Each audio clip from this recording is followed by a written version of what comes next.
Hi everyone, welcome to Off the Podium. I have a guest from LA today, Matt Waters. Hi Matt, welcome to Off the Podium. Hey, thank you so much for having me, Tigran. We'll start with the recent article that you wrote, which kind of got a lot of interest. A lot of people were commenting on it, and it got a lot of buzz.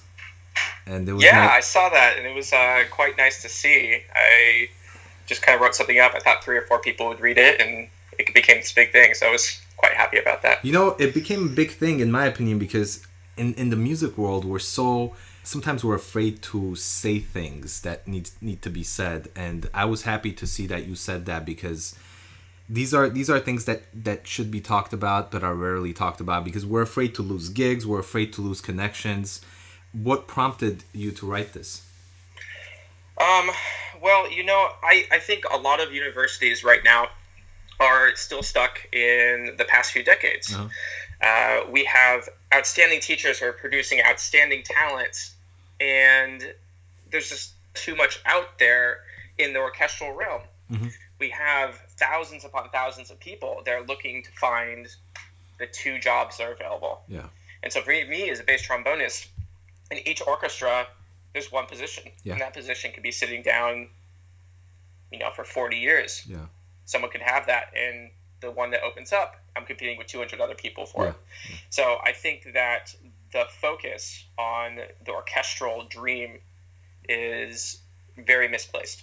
So what are the 2 schools that you mentioned that are doing things differently, and what are they doing differently for other schools to learn from those programs?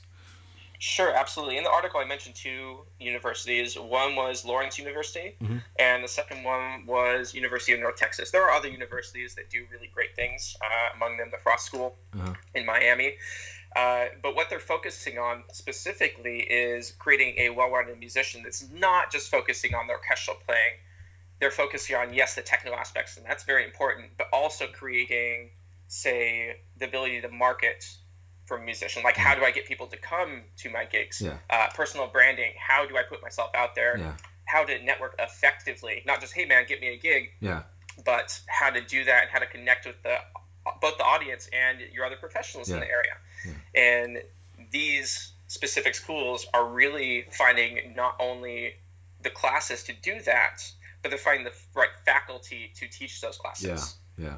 And I compared this to conducting because in conducting, I mean, I'm sure there are schools out there that have a different kind of a curriculum that they teach with, but conducting, they teach conductors how to be great conductors and how to conduct these great orchestras. But what I've realized recently is that a lot of us don't end up going and conducting the Berlin or LA Phil. A lot of us have Absolutely. youth orchestra jobs and community orchestra jobs, and that really, you need to be a great conductor, of course, the best that you can, and really know the repertoire, but you also have to connect with people and know what to expect from them and what not to do or not to say to musicians who are just doing this because they love playing music on the community level. And also youth orchestras, it's a complete different set of skills. You don't always get the best conductor who conducts the top orchestras because they might not be able to connect with the kids on that level. So there's so many things that are not taught in the university and the colleges that if addressed, I think we could have a more well-rounded education, and the people getting out of this won't be in a position where they don't know what to do. I remember there was an article in the New York Times years ago where a lot of students graduating from the Juilliard School ended up doing other careers. I don't know if you have read that article. It was maybe about 10 years ago at this point, but a lot of them were saying how they really wanted to have this orchestral playing career, and when things failed, they really didn't know what to do with their life. So my question is, what do you do? How do you approach this freelance career? Because you're a freelance musician and you're doing all kinds of wonderful things. How do you approach this? How do you get gigs? What do you suggest to musicians? Well, I think you touched on something a little bit earlier that is so important for people. It's being able to build connection. Yeah. If we're not able to sit down and we're not able to hang with people, it doesn't matter how good you are. Yeah. No one's going to hire you. Yeah. There's certainly a base level of, okay, this person is technically proficient, they're good at what they do, they can play the music, but as a contractor, when I'm hiring people, I'm not going to hire people that I don't want to play with, even if they're the most stellar player in town. That's just not the way it's going to work. Yeah. And I think you probably see that in your conducting Yeah. career as well. So could you touch upon that that last question? Sorry, I forgot. Well, no, real just quick. what can we do to make this kind of better, and what do you do as a professional? What Okay, kind of gigs you take, and what do you do to make opportunities for yourself, maybe? sure. As far as what I do a little bit of everything. I am a freelance trombonist in LA and San Diego, and I go out and support my friends. I go Yeah. out and hang. I go out and make sure that they feel like they're valued in my life. Yeah. And if I'm able to do that, the gigs will follow. Yeah. In addition, being able to broaden what I can do. Yeah. And this is something that's not really taught. You mentioned this in mentioning the Juilliard study, was that everyone is so focused. They're so primarily focused on, I am going to do this one thing. Yeah. And, maybe 0.004% Yeah. of all the Yeah. musicians that are graduating conservatories might get that orchestral dream job. Yeah. But for the rest of us, that's not going to happen. Yeah. And so when they don't achieve that dream, they feel like they're not part of the community. Yeah. And there's so much beyond just the orchestral dream. So realizing that for me, playing in an orchestra might be part of it, but there's X, Y, and Z that I can do. I do a lot of theme park work in Southern California. Yeah. So I play at SeaWorld, I play at the San Diego Zoo. And doing stuff like that, a lot of people would really think is underneath them. And it's really not. It's a lot of fun. I play with some really great players. Yeah. Not only great players, but you reach an audience and you inspire people and you excite people.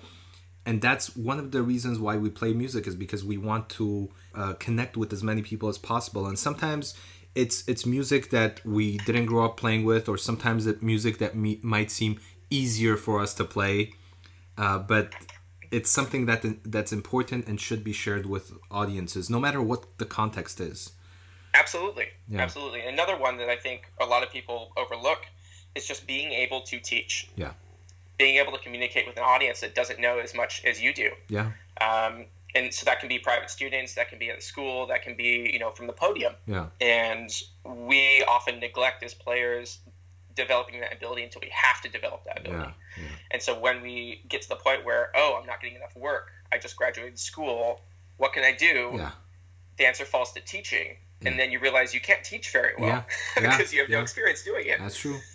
So for me, I was very lucky to be able to develop that in school. And, specifically, I was able to work with Pat Sheridan while he was at UCLA. Oh, yeah. And that was one of his pieces of advice to me, was you need to start developing your teaching ability now.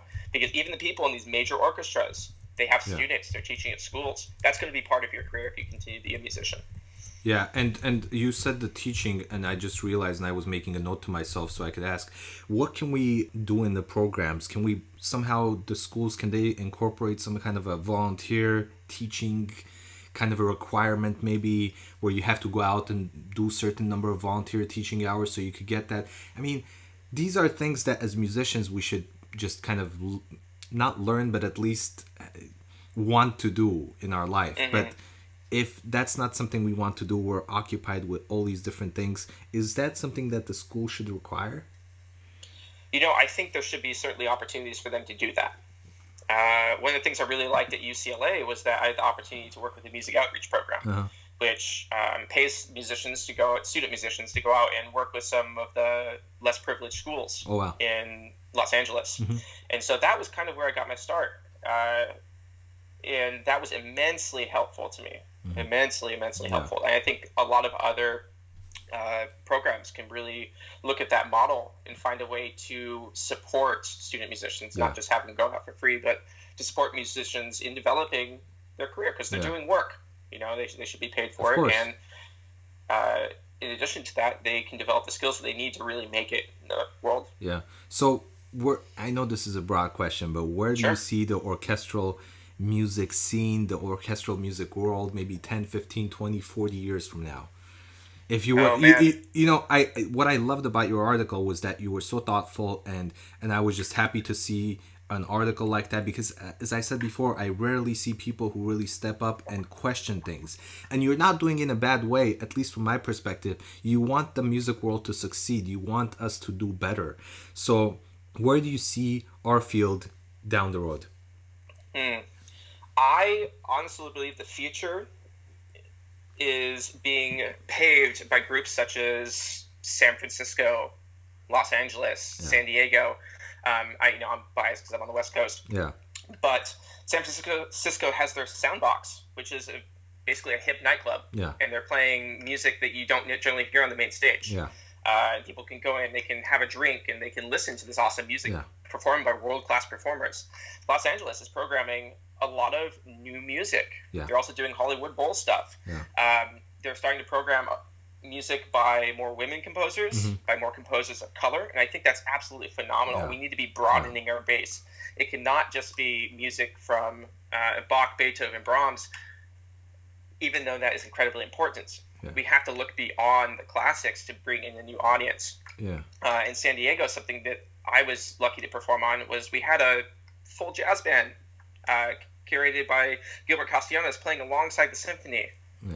You know, that was phenomenal. It was a sold-out house. Everyone loved it. Yeah. You're bringing the best of two worlds onto a stage. And I think that's where it's going, is we're creating new experiences for the audience that go beyond the traditional.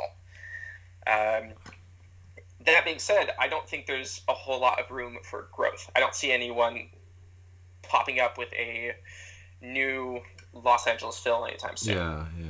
I think it's going to be a lot more smaller groups. It's going to be a lot more inventive groups that have the maybe orchestral feel, but it's not going to be 90 musicians on stage. Yeah.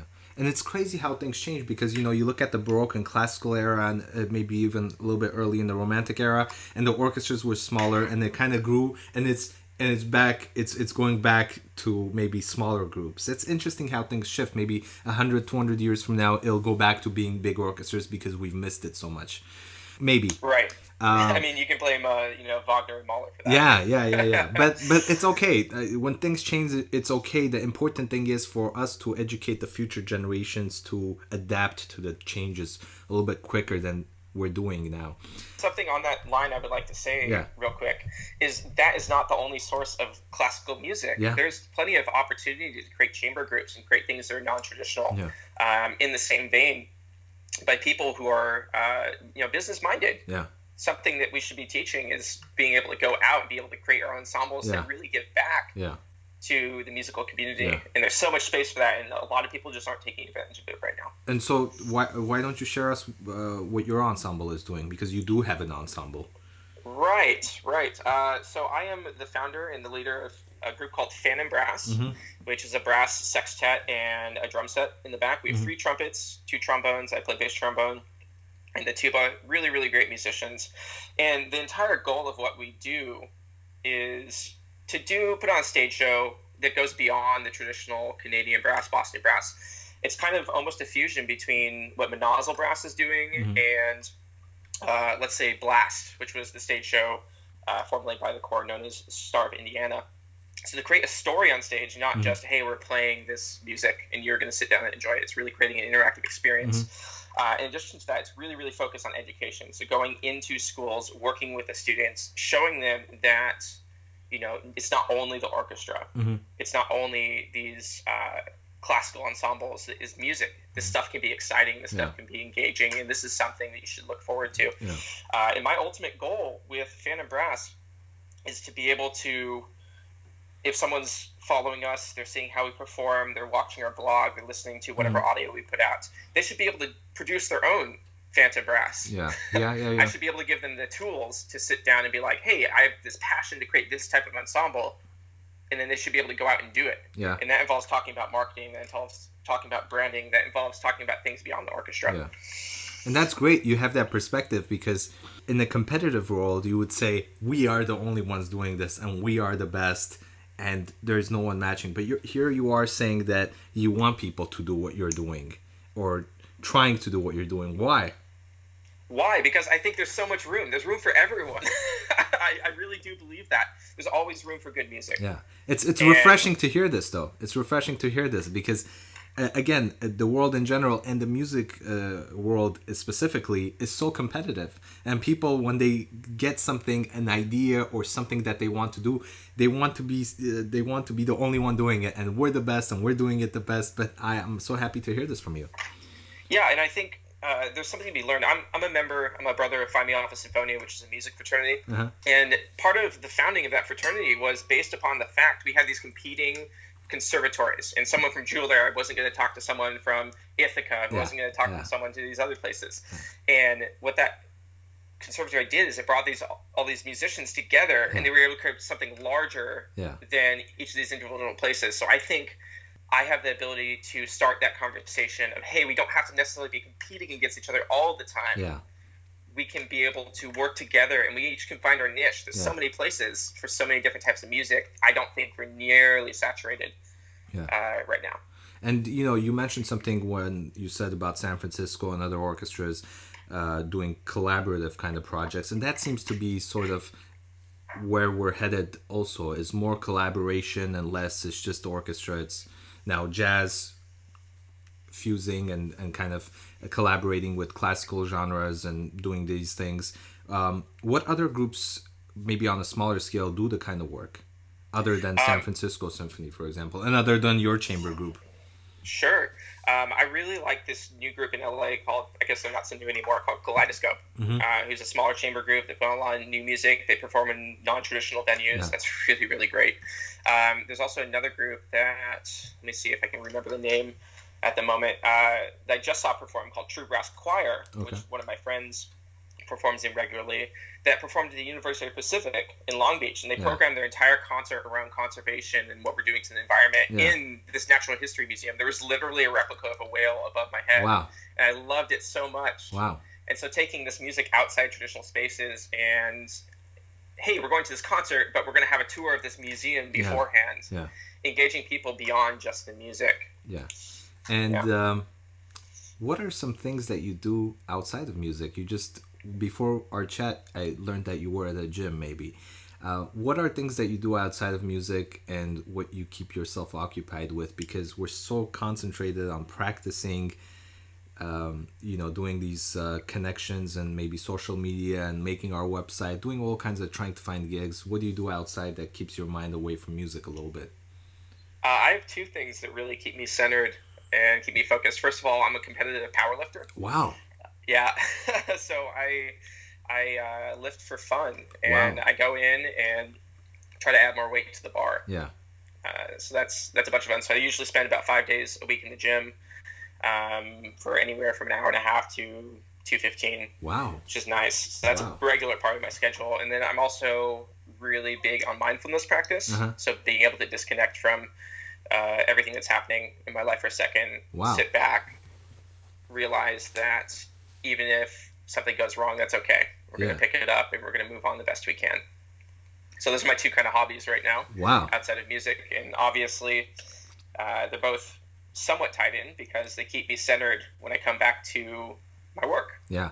So this Slip Disc, which is a popular blog online, kind of picked up your blog, article or blog, whatever you want to call it, and they published it. Did you know about that? I did not. Which blog was this? It's called Slipped Disc.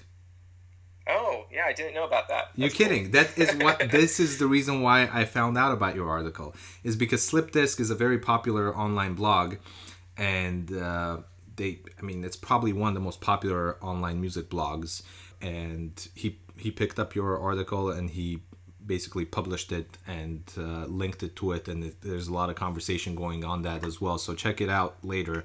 But did you Thank you for telling me. I love that. Did you really expect this kind of a big response? And I know you said earlier you didn't, but I mean, what are your feelings about this? The fact that people are talking about it, I love it. That was my only intention.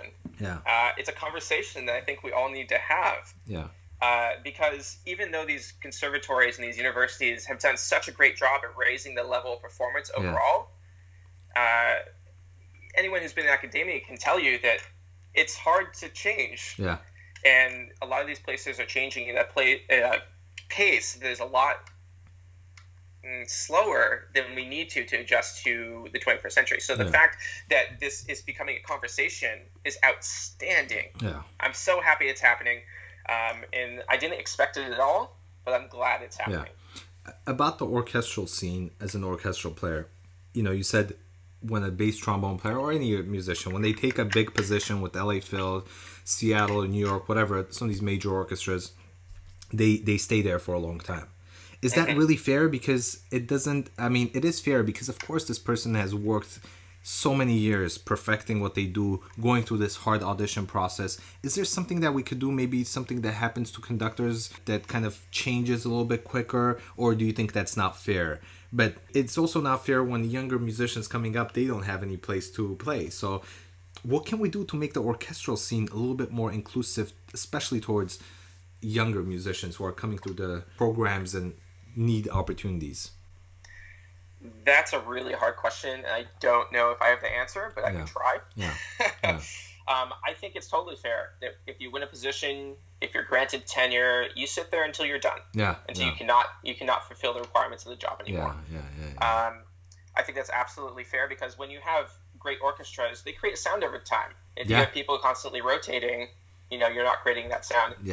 That being said, I think as younger musicians, even if that's something we really want to do, we just can't solely focus on that. We need to be looking for work elsewhere. And if that's something we want to pursue, great. That can be part of our practice. That can be part of our focus. But it shouldn't be the entire focus. So tell me about your start with trombone and specifically bass trombone. I try to focus this podcast, and I hope there are a few people who are non-musicians that regularly follow my podcast, and they would want some specifics, specifically about bass trombone and how it's different from a trombone, but also your start in music and how you got interested in doing all these different things. Okay, sure. When I was younger, I was in elementary school. I was in the choir for a bit, and then fourth grade came around, and hey, we're going to choose these instruments. Which one do you want to play? And of course, I looked at trombone. I was like, that's the biggest instrument. That's the most manly instrument. I want to play that, Mom. And so that's kind of how I got started in trombone. I wanted to be this big hard guy. And however old I was at that time. And I just kept with it. I had some phenomenal music teachers through my time. I grew up in a great district, which was the Poway Unified School District in San Diego, and very, very lucky with the support the arts we're having down there. When I got into high school, I was studying with a great teacher named Jim Prindle, who's still there and still teaches. And he was just like, you know what? We need a bass trombone. Your high range is iffy. Let's put you on bass trombone. So I kind of switched halfway through my high school career. And went on from there. I decided that I would pursue music. And I went to UCLA. And the rest is kind of history. Bass trombone itself is a little bit different than trombone. You think about the open wrap. You think about the slide. I actually have 2 triggers on the horn as well, which allow me to play lower, I guess, for the non-musician. So it allows me to reach some of the lower positions with a lot more ease. So a couple of things. Any tips for young musicians coming up? Maybe they haven't graduated college yet, but what tips do you have for them? If their program is not a program that the good program, the great programs that you mentioned are kind of forward-looking and they're doing things differently, what would you suggest if they're in a very conservative kind of a program for them to do, maybe take an initiative? So the first thing is do everything that interests you. Do everything that interests you. When I was at UCLA, I was, forming the chapter of Phi Mu Alpha. I was teaching. I was playing trombone. I was performing these other kind of weird ensembles sometimes. And that was where my passion led. And so following that passion, I ended up having all these different avenues in which I can make money. I was also very big in the marching band. I still am. And so that's a huge source of revenue. And so being able to figure out, okay, this is something I'm interested in, this is something I'm interested in, and just push those as far as you possibly can. If you're able to push that, you will find a way to make money. Also, reading up about how business works, how marketing works, how branding works. All these things are things you're going to need to do to create a personal brand, to be able to market that personal brand, and to possibly create an ensemble. So as far as students that are in college, I think that's what you need to do. You need to be doing everything you possibly can, know as much about as many topics as you can, and figure out where you can make money. That's the best advice I have. As far as coming into college, you need to be looking at schools that are really preparing for the 21st century. Schools, like I mentioned, Yeah. Who is teaching there? What are they teaching? Are these teachers people that have actual experience in doing what they teach? Yeah. If they've never created anything business-like, why are they teaching business? Yeah. I am not qualified to teach oboe. Yeah. Right? Yeah. So if someone's not qualified to teach business, why are they doing it at the school? Yeah. And this is something you need to look into as a high school musician, and Yeah. then choose a school that's based on what you feel passionate about now. Yeah. Pursue that as much as possible, and then see where it leads from there. And most importantly, what can we do? We're kind of, graduated college. We're out there in the professional world. What advice do you have to people like us, maybe that are not all the way at the very top, but we're freelancing and we're doing all kinds of different things, but eventually we're going to have a say in how these things work, because we're going to get certain positions where we have some kind of a say, or we already do with the groups that we work with. But what can we do to make it a better place for the future generations of young musicians? Well, I think on a university level, we can start by getting rid, and I'm going to get a lot of flack for this, getting rid of some of the required courses. Yeah.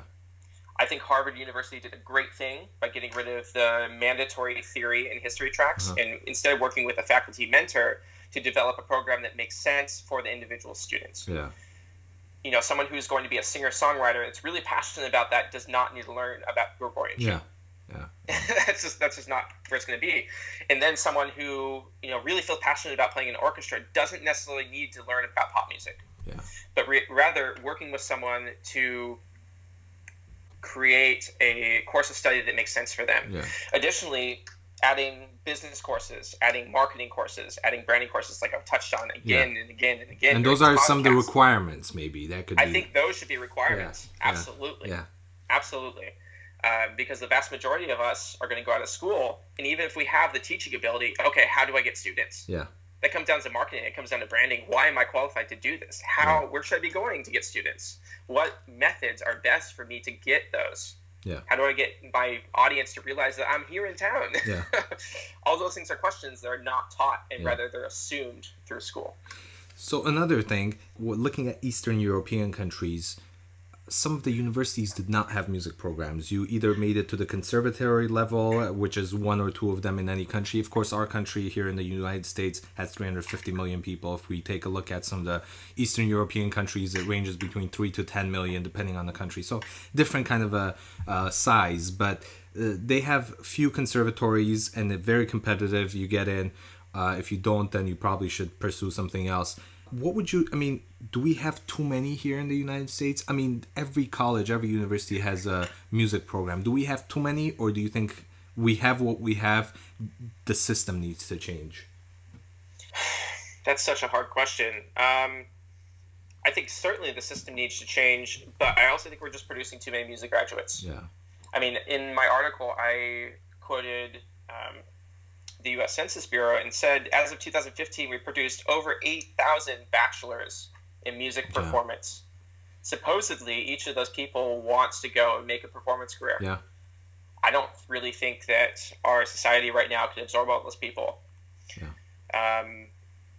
We're creating too many musicians, but at the same time, if a university really wants to look out for the students and do what's right by them, they also need to be changing their curriculum to reflect what it actually means to be a musician in the 21st century. Yeah.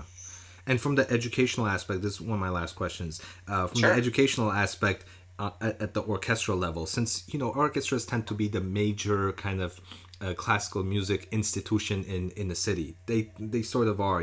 When you look at LA, you think of LA Phil. When you think of classical music, that's the first thing that comes to mind. What can they do from the educational aspect? Because they're doing a lot of great things in these kind of collaborative projects that they do, involving people from very diverse and minority backgrounds to take part in these things, and that's all great. But for the future young kids, what can we do? Educational more activities that will help the youngsters. First of all, I want to say that Los Angeles is doing a phenomenal job with Dudamel. Mm-hmm. He basically has brought the L system a model, adapted it to Los Angeles, and created the Youth Orchestra Los Angeles, which is doing some really, really great work in minority and poor neighborhoods. Getting people involved in music, allowing them to have these experiences when they wouldn't otherwise be able to. Yeah. I think that's incredibly important. But as educators, we need to realize that all of our students that we're teaching, the vast majority of them are not going to be going to be musicians. Yeah.